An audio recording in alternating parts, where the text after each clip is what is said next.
Привет! Меня зовут Зеленый Джон.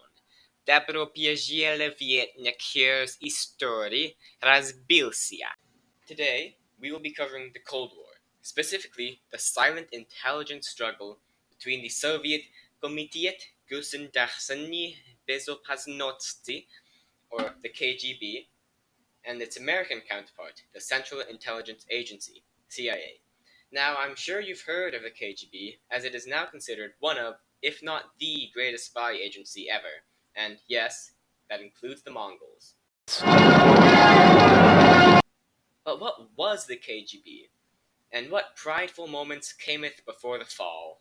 The origins of the KGB began under Joseph Stalin's rule, as the NKGB.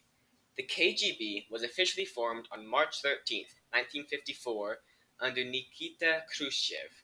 However, he soon fell victim to a coup led by Leonid Brezhnev.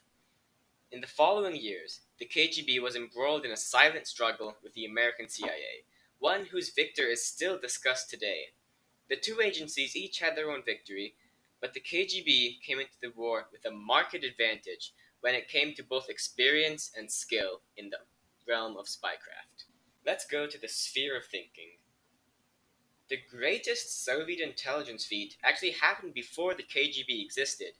The NKVD, or Народный комиссариат внутренних дел, recruited Klaus Fuchs, a brilliant German-British nuclear scientist who was working on both the British and American nuclear programs, to pass on information. And in this way, the Soviets actually knew about the success of the American nuclear program before the FBI.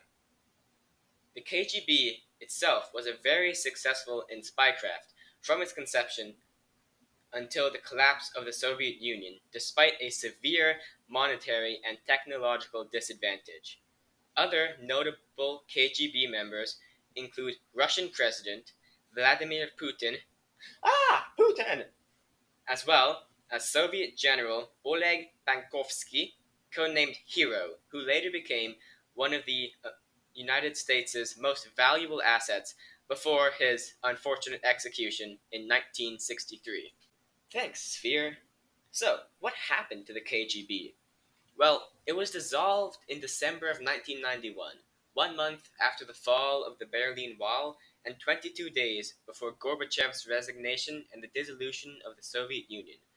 And although the KGB may be gone, the legacy it left behind will almost certainly last. Now, one could argue that the KGB was evil because of the executions and stolen American secrets.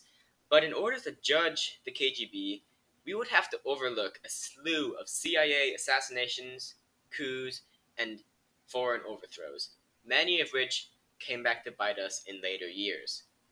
To me, the most interesting thing about this KGB is how closely its struggle with the American CIA mirrored the rest of the Cold War.